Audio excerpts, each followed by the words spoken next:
On December 7, 1941, the Western world got a brutal reminder of the oldest rule in warfare. Never underestimate your enemy. Imperial Japanese forces, long written off as backward, even as a joke, launched a series of lightning-fast offensives. In just a few months, Japan took control of a stretch of the Pacific and Southeast Asia the size of a continent. This marked the beginning of 4 years of unspeakable horror and brutality. That is how long it would take the Allies to fight their way back.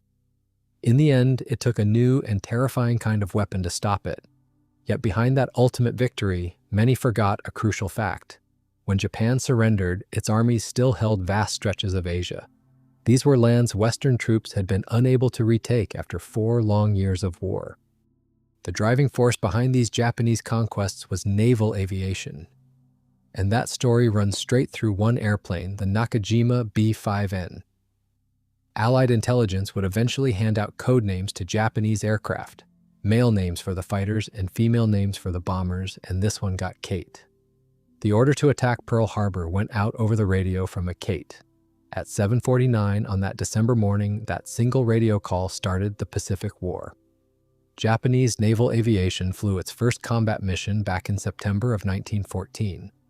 The seaplane tender Wakamiya headed to Jiaozhou Bay in China. She carried 4 French-built Maurice Farman float planes, and they went to work on the German garrison. Japanese pilots flew reconnaissance and even dropped primitive bombs. When the war ended, Japan was handed Germany's island possessions in the Marshalls and the Carolines. That acquisition would prove crucial 2 decades later. At the end of World War I, the Japanese Navy settled on the United States as the enemy it expected to fight. At the same time, the Imperial Army viewed the Soviet Union as its main adversary. There was virtually no cooperation between the services. Both of them saw aviation as nothing more than a way to see farther and shoot farther for the battleships and the infantry. Naturally, during the interwar period, Army aircraft were developed strictly for land warfare against the Soviets. Meanwhile, naval aircraft were built for a fleet action against the United States Navy. Early Japanese aircraft were mostly foreign-built. However, in 1918, Lieutenant Chikuhei Nakajima resigned his commission. Along with Seibe Kawanishi, he founded an aviation company in Ota, in Gunma Prefecture. That same year, the partners had a falling out, and Kawanishi left to set up his own enterprise. Nakajima carried on by himself. He built foreign aircraft under license while designing his own machines for Army and Navy competitions. In 1921, Captain William Sempill led a team of 30 British instructors tasked with laying the foundation for Japanese naval aviation. At the same time, Herbert Smith, formerly of Sopwith, took charge of the design team at Mitsubishi. Under his leadership, a series of carrier-based aircraft was developed. These included fighters, reconnaissance planes, and torpedo bombers known as the Type 10 series. Japan's first carrier, Hosho, was commissioned in December of 1922. The first ship in the world designed from the keel up as a carrier. In an era dominated by giant battleships, few military strategists saw much of a future for flat tops. One exception was a captain named Isoroku Yamamoto, who took over flight training at Kasumigara in 1924. Even then, he confidently predicted that carriers would become the most vital ships in any future war at sea. During the late 1920s, the development of Japanese naval aviation progressed slowly. The Navy's brass treated aviation as a sideshow, a curiosity rather than a weapon that could decide anything. Aircraft of that era remained largely ineffective. Even new designs created by Japanese engineers alongside foreign specialists like Richard Vogt at Kawasaki or George Petty from Blackburn were barely better than the airplanes they were supposed to replace. Still, throughout this period, Japanese engineers were steadily gaining experience. They built aircraft under license while gradually developing designs of their own. At the same time, they bought single examples of the best foreign aircraft to fly against their own prototypes. Japanese designers picked apart every good idea they found and put it straight to work. Out of this grew a myth in the West that Japanese aircraft were nothing but second-rate knockoffs of Western designs. However, this misconception suited the Imperial Japanese Navy High Command just fine. They deliberately stayed quiet, doing nothing to dispel the myth right up until December 7, 1941. In the early 1930s, now a rear admiral and back from a tour as naval attaché in Washington, Isoroku Yamamoto took over the technical division of the Naval Aviation Bureau. He immediately set a new course, focusing on modern aircraft tailored specifically for a war fought across the whole width of the Pacific. This strategy yielded an impressive lineup of high-performance naval aircraft. That effort culminated in 1941, when Japan had the most capable carrier air arm on Earth. The fighter line ran from the 9-shi prototype, and that shi was simply shorthand for the year the requirement went out, so 9-shi meant 1934. From there, it led to the A5M, which the Allies code-named Claude, and which saw extensive service during the war in China, and finally to the legendary A6M0. On the dive bomber side, Aichi built the carrier-based Type 99, the D3A, codenamed Val. Meanwhile, Yamamoto's ambitious vision for long-range, land-based naval bombers took shape in Mitsubishi's Type 96 land attack bomber, the G3M, codenamed Nell, and later the Type 1, the G4M Betty. These were the bombers that later sank the British battleship Prince of Wales and the battlecruiser Repulse. They caught the British far out to sea, well past the range anyone thought land-based bombers could reach. For the torpedo mission, the unreliable Mitsubishi Type 89 B2M was replaced in 1936 by the Yokosuka Type 96 B4Y, codenamed Jean. This biplane could reach a top speed of about 170 miles an hour, with a range of roughly 1,000 miles. At the time, that was plenty. 205 were built. However, as early as 1935, the 10-shi specification was issued, demanding a radically new approach to torpedo bomber design. It called for performance vastly superior to anything built before. Two aviation giants, Mitsubishi and Nakajima, stepped up to compete for the contract. The 10-shi spec called for a top speed of at least 205 miles an hour, along with an overall leap in performance that the traditional biplane simply could not deliver. That same year, a fighter designed by Jiro Horikoshi under the 9-shi program made its first flight. It later evolved into the carrier-based Mitsubishi A5M, reaching a top speed of about 280 miles an hour at 10,000 feet. It conclusively proved the advantages of the monoplane. The main problem test pilots ran into came on final approach. The monoplane crossed the ramp fast, much faster than a biplane, and holding it exactly where it needed to be was hard work. On a carrier deck, where you either put it in the wires or you don't, that mattered. However, the designers thought flaps would fix it. Simple flaps had been around since the First World War, but at the time they were still considered cutting-edge technology.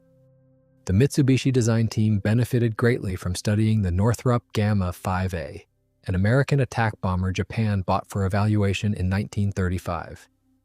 It incorporated the latest flap research conducted by NACA in 1933 and was considered way ahead of its time. Its successful design was developed further in America.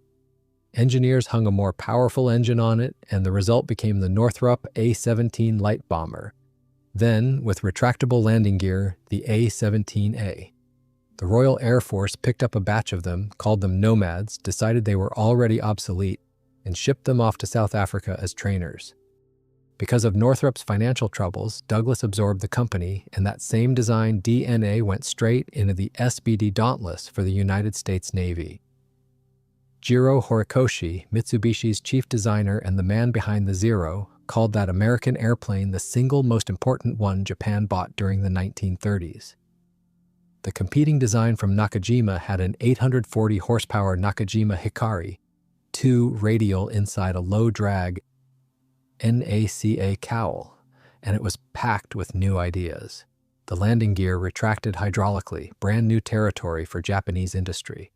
The gear legs themselves were lifted more or less straight from the A-17A. However, for Japanese engineers, this was their first time working with hydraulics like this, so flight testing came with plenty of headaches. Still, they managed to work through them. That experience proved invaluable later on when designing the landing gear for the 12-shi carrier fighter, the program that produced the Zero. To take up as little room as possible on the carrier's hangar deck, the wings were designed to fold. In addition, the hinge joints were positioned so that once folded, the wing panels actually overlapped. Each wing had its own hydraulic jack to do the folding. Among other innovations, the prototype flew with Fowler flaps. that slid aft and down, out past the trailing edge, along with a 3-bladed variable pitch propeller. The prototype made its first flight in January 1937, reaching about 230 miles an hour. However, further testing revealed a major flaw. The hydraulic wing folding mechanism posed a serious safety hazard, especially in high winds. Since windy conditions on a carrier deck are the norm, the complex hydraulics were scrapped. In their place, they installed a simple manual system. A technician would insert a lever into the underside of the wing and fold it by hand. The Fowler flap mechanism also turned out to be too finicky, so it gave way to plain flaps, where the whole trailing edge section just deflected downward. The variable pitch propeller gave way to a simple fixed pitch unit. Starting with the second airplane built, fuel tanks went directly into the center wing section, and the engine was changed to a 770 horsepower Hikari 3. To let the machine carry either bombs or a torpedo, the designers built interchangeable racks that the deck crew could pull off and swap in minutes. The pilot sat up front. Sitting on his tailwheel, the airplane gave him almost nothing to see over the nose, and since good visibility is vital for carrier landings, his seat was adjustable. During takeoff and landing, it was raised so his eyes were level with the top frame of the windshield. There was a basic blind flying panel as well, enough to keep the machine upright in cloud. Behind him, in the middle position, the navigator bombardier faced forward. He had small windows on both sides of the fuselage to check fuel levels using sight gauges on the tanks. For aiming during a bomb run, he opened a pair of small hatches in the floor, just left of whatever was slung underneath. The radio operator, who doubled as the rear gunner, sat in the back with a machine gun that was usually stowed inside the fuselage. Early radios worked on low frequencies and used a long, trailing wire antenna reeled out behind the plane in flight. The three of them talked to each other through a speaking tube, and oxygen gear often was not fitted. The life vests were bulky kapak things that barely worked.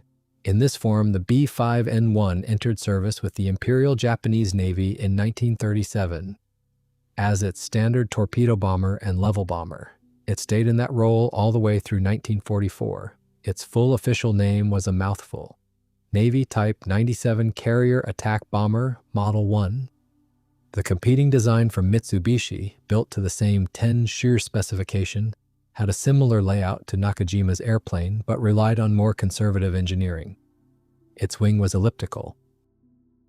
Instead of retractable landing gear, Mitsubishi went with fixed gear housed inside massive spats, and the wings folded by hand. Power came from a 1,000 horsepower Mitsubishi Kinsei. It gave the airplane better takeoff performance than its Nakajima rival, with a top speed of about 235 miles an hour against roughly 230 for the production B5N1. The Japanese High Command decided this machine was also worth putting into production. During 1937, the company built 125 of them. They entered naval service as the Navy Type 97 Carrier Attack Bomber Model 2, or B5M1. Later, during World War II, the Allies gave this one the code name Mabel. Despite the solid flight performance of the Mitsubishi machine, Nakajima's design got the nod as the fleet's standard carrier attack bomber. That decision came down to a few factors. First, there was far more room to grow in the Nakajima airframe: retractable gear, hydraulics, and a wing that could take a bigger engine. Second, Mitsubishi's design office was buried. They were simultaneously refining the Navy Type 96 carrier fighter, developing a new dive bomber under the 11 Shi specification, a competition Aichi ultimately won with the D3A, and starting early work on the 12 Shi fighter, the one that became the Zero. Taking on another large-scale production program just was not practical. As a result, the Navy Type 97 Carrier Attack Bomber Model 2, the B5M1, saw only limited use, flying anti-submarine patrols off the South China coast and around Hainan. Nakajima never stopped working on the B5N1. By December 1939, there was a new version, the B5N2. It got the Nakajima Sakai, a 1,000-horsepower twin-row radial, which let Nakajima wrap a slimmer cowling around the nose. Add an antenna mast over the rear position, and that was about all you could see from the outside. Initially, this variant was designated the Navy Type 97 Carrier Attack Bomber Model 3. However, after a new classification system came in, it was renamed the Type 97 Model 12. By the time the war broke out in December 1941, the B5N2 was already pushing the older machines out of the frontline units. Still, during the attack on Pearl Harbor, both versions flew. A number of the older B5N1s were converted into trainers, designated B5N1K. It is worth putting Japan's carrier aircraft side by side with everyone else's. Japan's 3, the Zero, the Val, and the Kate lined up almost 1-for-1 against an American carrier air group. The F-4F Wildcat, the SBD Dauntless, and the TBD Devastator. Yet, with the possible exception of the Dauntless, the Japanese machines significantly outperformed their American rivals. Meanwhile, British naval aviation, crippled by years of chronic underfunding, fell hopelessly behind. Their Fulmar, Skua, and Swordfish, despite all their earlier successes, stood no chance of surviving the brutal air war in the Pacific. The Americans answered. The TBF Avenger arrived in the middle of 1942, the F-6F Hellcat, and the SB-2C Helldiver in 43. In contrast, the Japanese Zero never got a proper replacement. The Kate, far too slow and far too vulnerable by then, was forced to stay in frontline service all the way through the summer of 1944. Nakajima's answer was the B6N Tenzan, Heavenly Mountain. It first flew in March of 1941, fitted with a bulky 1,870 horsepower Nakajima Memori. However, severe vibration forced Nakajima to rebuild the whole program around the Mitsubishi Kase. Because of that, the B6N2, codenamed Jill, only reached the front lines right before Japan's disastrous campaign in the Mariana Islands in June 1944. In the Battle of the Philippine Sea that followed, the Japanese carrier fleet suffered a crushing defeat, and every surviving carrier plane was forced to operate from land bases. Some of the remaining B5N2s were converted for anti-submarine patrol. They carried surface search radar antennas along the leading edge of the wings and the sides of the fuselage. Others carried a magnetic anomaly detector, which the Japanese called Jikitanchiki, the KMX, and it could sense the steel hull of a submerged submarine. In practice, the system was close to useless. It only worked with the airplane down at 30 or 40 feet, right on the water. The armament of these patrol machines was the standard 60-kilogram or 250-kilogram anti-submarine bomb, with delay fuses set to go off at a set depth. The tired survivors ended up towing targets and gliders right up until the end of the war. All told, about 1,150 were built. Nakajima made a bit over half of them, with Aichi and the naval arsenal at Hiro turning out the rest. They first saw combat late in 1938. At that time, Type 97 carrier attack bombers were flying from land bases, working as ground support for the army around Hankow during the war in China. In the fall of 1940, after signing an agreement with the Vichy government, Japanese forces entered French Indochina. A handful of B5N2s flew out of local strips, hitting Chiang Kai-shek's troops across the border in southern China. Then, in November of 1940, somebody proved it could be done. 21 British ferry Swordfish put 3 Italian battleships on the bottom of Taranto harbor. 2 of them were eventually raised and repaired. 1 never sailed again. Watching from London was the assistant naval attaché, a lieutenant commander named Minoru Genda. Later, Admiral Isoroku Yamamoto summoned him to devise a plan for a surprise strike on Pearl Harbor. With war against the United States becoming inevitable, that strike looked like the best way to neutralize the American fleet.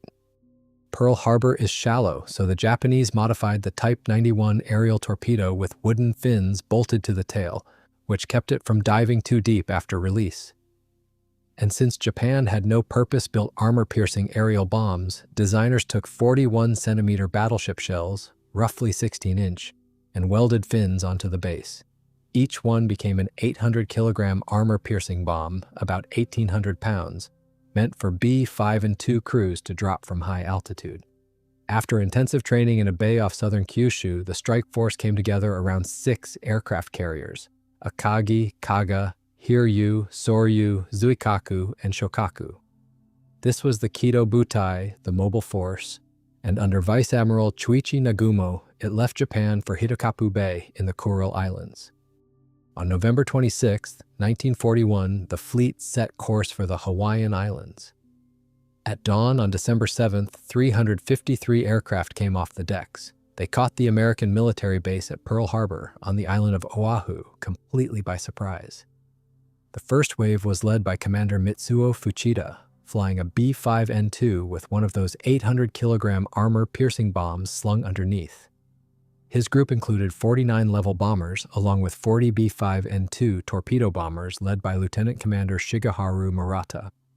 At 7:49, Fuchida gave the order to begin the attack, marking the official start of full-scale war in the Pacific. An hour earlier, hostilities had already broken out in Malaya with landings at Kota Baru. But that news had not yet reached Hawaii, leaving Pearl Harbor completely off guard. By about 8:25, the first wave was pulling off. The second came in half an hour later, and it included 54 B5N-2s working as level bombers. During the raid, the Japanese lost only 5 B5N-2s. The attack devastated the American battleship fleet, but failed to achieve its ultimate strategic objective. The carriers Enterprise and Lexington were out at sea and came through untouched. The numbers show how good these crews were. Roughly half the torpedoes hit, and about a quarter of the armor-piercing bombs did. After the mission, Nagumo's fleet withdrew. On December 16th, the carriers Hiryu and Soryu were detached to support the invasion of Wake Island. In early 1942, Nagumo's carrier fleet swept across the Dutch East Indies, pounding shore targets and bombing Darwin, Australia. Later, they headed for Ceylon. Royal Air Force Hurricanes fought back hard, but the Japanese still wrecked the naval infrastructure at Colombo and Trincomalee. During these raids, the carrier Hermes went down, along with the heavy cruisers Dorsetshire and Cornwall. Through all of it, the backbone of Japan's naval strike force remained the Type 97 carrier attack bomber and the Type 99 dive bomber. The first carrier versus carrier battle in history ran from the 4th to the 8th of May, 1942 in the Coral Sea. There, the Japanese carriers Zuikaku, Shokaku, and Shoho were covering landing operations at Port Moresby when they ran into the American carriers Lexington and Yorktown. By the end of it, Lexington and Shoho were sunk. However, the Americans accomplished their primary goal, disrupting the Japanese invasion force. Until then, the Imperial Japanese Navy had operated almost unchallenged. Confidence was running high that their next major operation, capturing Midway Island, would be a complete success. Beyond securing this critical stepping stone toward Hawaii, the Japanese High Command planned to lure out and destroy the remaining American carriers once and for all. With those carriers gone, Hawaii itself would be wide open. Under the plan, the light carriers Ryujo and Junyo were to launch a diversionary strike against the Aleutian Islands.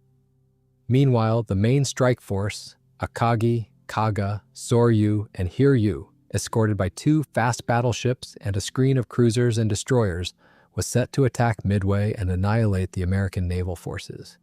Yamamoto's battle line, 7 battleships strong, trailed hundreds of miles behind, far too distant to matter. On paper, an easy victory over just 2 American carriers seemed guaranteed.